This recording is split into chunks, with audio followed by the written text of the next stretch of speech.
Bueno, lo decíamos, estuvimos pendientes de los que dijo el presidente de la República esta mañana, recientemente ahí en el Palacio de Gobierno, después de una larga reunión, un comité de seguridad desde las 7 de la mañana que estuvo sesionando, del cual, bueno, hubo otros anuncios. Esos anuncios los queremos comentar con la candidata a independiente al municipio de Las Condes, Marcela Cubillos, exministra de Educación también. Muchas gracias por estar con nosotros acá. ¿Cómo está, Marcela? Muy bien, muchas gracias. No sé si tuvo oportunidad de escuchar en detalle lo que dijo el presidente Gabriel Boric. A ver, algunas cosas, señal, primero, de reunirse muy temprano en la mañana con distintas autoridades para abordar la crisis de seguridad. Primero eso, analicémoslo en términos de mensaje a la ciudadanía respecto a la crisis que se está viviendo. A ver, que sea una señal que el presidente se reúna temprano, después de la cantidad de asesinatos que hemos visto en los 4 días, habla de lo mal que estamos. Con la ola de asesinatos fuimos los ministros que no fueron capaces de suspender su feriado, la reunión de emergencia que citan el martes para el miércoles, o sea, para el día siguiente, y el presidente no fue capaz de cancelar su gira ante la crisis que hay. Entonces, que hoy día se junten a las 7 de la mañana y que eso sea una señal, a mí me parece que es un síntoma del desastre en el que estamos. ¿También encuentra usted que hubo un vacío el fin de semana, particularmente con lo que ocurrió en Quilicura, con este homicidio donde murieron 4 jóvenes? Porque ahí, bueno, el presidente efectivamente no apareció durante esas primeras horas. Lo que ocurre en Quilicura es una masacre, realmente es una tragedia, es brutal. Y el presidente no aparece. Yo creo que acá lo que estamos viendo, yo venía también escuchando las medidas, y qué dramático es cuando te pasa que tú escuchas al presidente y da lo mismo lo que diga. Yo creo que eso es lo que están sintiendo muchísimos chilenos. Escuchas al presidente hablar de seguridad, escuchas a la ministra del Interior hablar de seguridad y ya da lo mismo lo que digan, da lo mismo lo que anuncien, porque es un gobierno que ha fracasado por completo en enfrentar la violencia. Si hace no tanto tiempo, 80 días, bueno, los vimos, ¿no es cierto?, con todas esas declaraciones para el atentado a los carabineros, bueno, que tampoco se ha sabido nada, y ahí también vimos esta cantidad de despliegues, de declaraciones. Entonces, yo venía escuchándolos ahora y decía, qué frustrante tiene que ser para el ciudadano común y corriente, es decir, escucha al presidente y da lo mismo hoy día lo que diga en materia de enfrentar la violencia. Bueno, hay varias medidas extraordinarias para la región metropolitana, una fuerza de tarea, se va a aumentar la dotación de carabineros, lo escuchamos ayer también por parte de las autoridades, pero hoy se anuncia la construcción de una cárcel de alta seguridad, no sabemos si va a ser una mega cárcel, mayores detalles no hay, 600 plazas entiendo que tendría, pero se habla de una cárcel estratégicamente para los líderes de las bandas criminales en la región metropolitana. ¿Qué le parece esa medida? ¿Le parece algo que se estaba demandando, que es necesario, que es lo mejor para la realidad del delito que estamos teniendo en nuestro país? A ver, el anuncio es algo que se estaba demandando, pero el presidente al mismo tiempo dice como que hubiera control por parte del Estado hoy día de las cárceles y que no quieren llegar a que pase lo que pasa en otros países, pero lo cierto es que hoy día no hay control de lo que ocurre en las cárceles. Entonces, es cierto, esto es una medida que se venía demandando y que tiene que ser acompañada de otra. Pero otra medida, por ejemplo, que llama mucho la atención, ¿no es cierto?, esta coordinación entre todas las policías. Bueno, no existía. O sea, ¿realmente ahora nos van a decir que se tienen que coordinar y tener estas reuniones 3 veces a la semana? ¿Cuál es la medida de prevención que hay en todo esto? Porque siempre se está actuando tarde. Entonces el presidente dice sentido de urgencia, que es lo único que no hemos visto en este gobierno. Hemos visto también una cantidad de falta de empatía con el tema de la violencia. La ministra del Interior fue la misma que hace un tiempo, una concejala se le acerca, creo que fue no me acuerdo en qué comuna fue, en que le dice, le manifiesta su preocupación por la seguridad. ¿Y cuál es la reacción de ella? Que show más patético.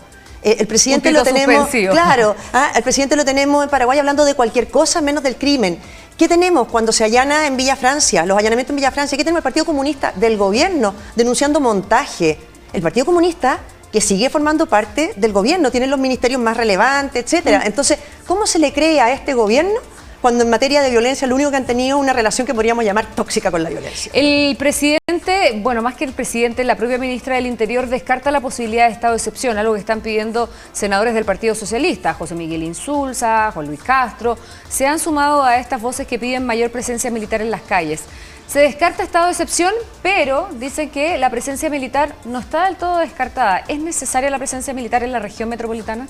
Yo he sido muy partidaria de estado de excepción en la región metropolitana. A mí me parece que un gobierno, frente a la crisis que hay, no puede guardar en el cajón facultades que tiene. O sea, hoy día se tienen que usar todas las facultades que existen, todas las herramientas que existen para prevenir estos hechos. ¿De qué sirve que anuncies una cárcel cuando has tenido esta cantidad de asesinatos? O sea, ¿cuáles son las medidas que se están haciendo de prevención? Si hay herramientas a las cuales echar mano, hay que usarlas. Y por supuesto, junto a eso, darle un tremendo respaldo político a Carabineros y a Fuerzas Armadas. Están ahí para las reglas de uso de la fuerza y es también un gobierno que, bueno, hasta hace muy poco, esta misma coalición, lo único que estaba haciendo era destruir y debilitar a quienes enfrentan la violencia. Marcela, también el presidente aboga al Parlamento para sacar, bueno, con suma urgencia algunos proyectos que están, entre comillas, durmiendo en el Parlamento.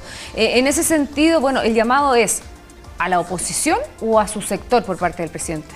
Los votos de la oposición en materia de seguridad los ha tenido siempre. Son ellos los que nunca han estado dispuestos a respaldar medidas fuertes en materia de seguridad. ¿Y qué teníamos hasta la semana pasada? A un gobierno dedicado en materia legislativa a cambiar fraudulentamente la naturaleza del voto obligatorio porque se dieron cuenta que no les convenía la mayor participación. Eso era lo que este gobierno estaba discutiendo solo hace un par de días.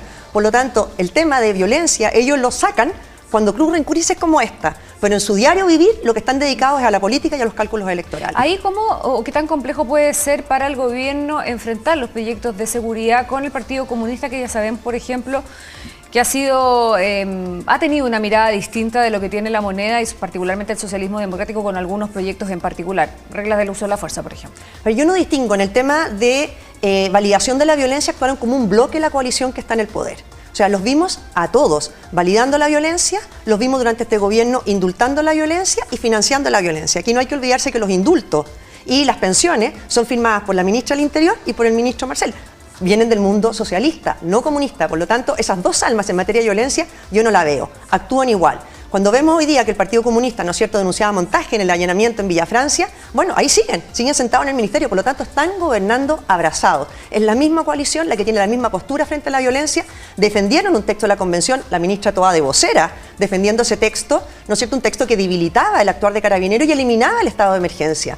Entonces, aquí hay un gobierno que desgraciadamente los chilenos estamos en manos del peor gobierno para enfrentar esta crisis de seguridad, porque es un gobierno que ha tenido una relación tóxica con la violencia. La han validado, la han indultado y la han financiado. Marcela, ¿cuál ha sido el comportamiento de la oposición frente a estos temas? ¿Falta mano dura, a lo mejor más exigencia, poner más condiciones probablemente? Porque de acusaciones constitucionales o interpelaciones estamos un poco acostumbrados y la mayoría de ellas no tienen ningún efecto en lo concreto, en lo real, salvo que prospere una acusación constitucional. Pero se anuncia una acusación constitucional contra la ministra del Interior, se pide la renuncia desde la UDI, desde el equipo que lidera también Carolina Toá. ¿Sirven esas peticiones? A ver, este es un gobierno que está actuando hace rato con patente de corso porque sabe que no hay votos en el Congreso para hacer valer las responsabilidades políticas. Pero uno esperaría que un gobierno en sí mismo hiciera valer las responsabilidades políticas y en este gobierno nadie responde políticamente. Tenemos al ministro Montes sentado en su cargo, a pesar de que se hayan perdido miles de millones que iban destinados a los más vulnerables en materia de vivienda, y ahí sigue sentado en su cargo, no se ejercen las responsabilidades políticas. Tenemos al equipo a cargo de la seguridad, la ministra del Interior, el subsecretario, que siguen en sus puestos, a pesar de la crisis de seguridad que hay. Por lo tanto, uno esperaría de un gobierno que ellos hagan valer las responsabilidades políticas, porque saben que en el Congreso la oposición no tiene mayoría para hacerlas valer.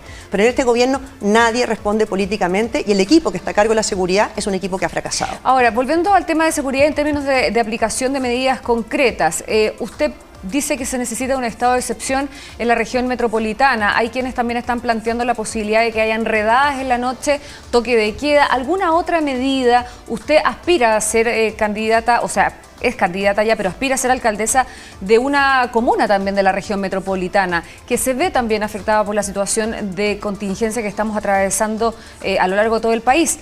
¿Qué otra medida se podría implementar o impulsar también para contener los delitos? A ver, una es la que yo le estoy diciendo. Si hay herramientas constitucionales a las cuales echar mano, no las pueden guardar en un cajón frente a la crisis de seguridad que estamos. Por lo tanto, si hay herramientas para un estado de excepción, hay que hacerlo, pero con un respaldo muy fuerte a las policías. Yo creo que acá hay un problema político. Militares. Exactamente, a las fuerzas de orden y a las fuerzas armadas. Aquí hay un problema político. Si tú tienes en el poder a los mismos que se dedicaron a denostar, a destruir, a injuriar, a calumniar y a debilitar a quienes nos tienen que proteger, obviamente que estamos en un problema mayor y por lo tanto el problema es político. Y por eso yo creo que desgraciadamente con esta coalición es que Chile enfrenta esta crisis de seguridad con el peor gobierno que nos pudo haber tocado. Si los militares salen a la calle, ¿en qué condiciones deberían salir? Con completo respaldo. ¿Carta blanca? No, completo respaldo como se hace en cualquier país civilizado, en que si hoy día los militares tienen que actuar para combatir el crimen organizado y evitar que Chile se convierta en un narcoestado, bueno, tienen que salir con un respaldo político y con reglas muy claras del uso de la fuerza. Porque en definitiva lo que se dice que podría ocurrir es que finalmente los militares, si es que salen a las calles, estuvieran solamente disuasivos, ¿no? Respaldando a Carabineros, pero no tuvieran ningún tipo de herramienta para poder repeler un ataque, por ejemplo. Bueno, sí, ese es el problema que tenemos con este gobierno, porque este era el gobierno que hasta hace muy poco a los carabineros los tenía a todos en el paredón. Recordemos lo que ocurrió con el cabo Zamora, ¿no es cierto? O sea, recién ahora, después de que los persiguieron, si los mismos que están de presidente, de ministro, etcétera, son los que durante el estallido validaban la violencia y destruían carabineros. Entonces, ¿cómo se puede esperar hoy día por parte de un ciudadano, que es esta coalición, la que está en el poder, la que está sentada en la moneda, que le vaya a dar un respaldo político y jurídico al actuar de quienes tienen que protegernos hoy día en las calles a todos los chilenos? Pero sirve que a lo mejor una patrulla militar esté, quizás en un punto de la carretera, mucho se habla de los portonazos, de los abordazos que además hacen bandas delictuales, que estuvieran, por ejemplo, en un eje, en un enlace, estuvieran en la infraestructura crítica. ¿Sirve que estén solamente de disuasivo o deberían tener también, entonces, usted cree, poder de fuego? Pero completamente tienen que tener poder de actuar y respaldo político para que actúen. Si cómo pretendemos enfrentar masacres como las que vimos estos días, simplemente con declaraciones, simplemente con reuniones de coordinación, aunque nos avisen que el presidente no va a ir a la inauguración de los Juegos Olímpicos. O sea, ¿eso es el anuncio del presidente o una cárcel? O sea, realmente lo que uno echa de menos ahí es de qué manera hoy día, después de los anuncios del presidente, los vecinos puedan sentirse más seguros. Claramente no. Ahora, usted es candidata, lo decíamos, al municipio de Las Condes. Probablemente Las Condes, si bien tiene problemas de seguridad, no tiene la misma realidad que se vive también en otras comunas. Hay dos asociaciones municipales. Por un lado está incluso la asociación, podríamos decir, más cercana al gobierno, que ha pedido derechamente también la presencia militar. Ahí el alcalde de Maipú lo ha pedido. ¿Usted pediría también presencia militar en Las Condes? A ver, yo creo que aquí, de partida, hay un nivel de caradura en la coalición de gobierno brutal, porque hoy día por oportunismo están pidiendo, ¿no es cierto?, en determinadas comunas. Vimos a Tairas y Hasler, que pretende ser la alcaldesa de la seguridad, pretendiendo pedir presencia militar, cuando los destruyeron en su honra y en su capacidad de reacción frente a la violencia y a la delincuencia. Lo que tenemos que hacer, creo yo, es un respaldo político al actuar de ellos y usar las herramientas constitucionales para respaldarlos también jurídicamente. ¿Está a la disposición de las fuerzas militares de hacerse cargo de un tema de seguridad? Yo creo, no hablo por ellos, pero lo que obviamente que necesitan es respaldo político y respaldo jurídico, cosa que esta coalición lo único que ha hecho es todo lo contrario. No es que tengan historial, tienen prontuario en esa materia. Marcela Cubillos, candidata a alcaldesa independiente por la comuna de Las Condes, muchas gracias por haber estado con nosotros. Bueno, ayer se inscribió, estuvimos ahí también reporteando esa actividad. Muchas gracias, Marcela, por venir. Gracias a ti. Que esté muy bien. Gracias. Vamos a hacer pausa aquí en T13 de Digital AM, ya regresamos.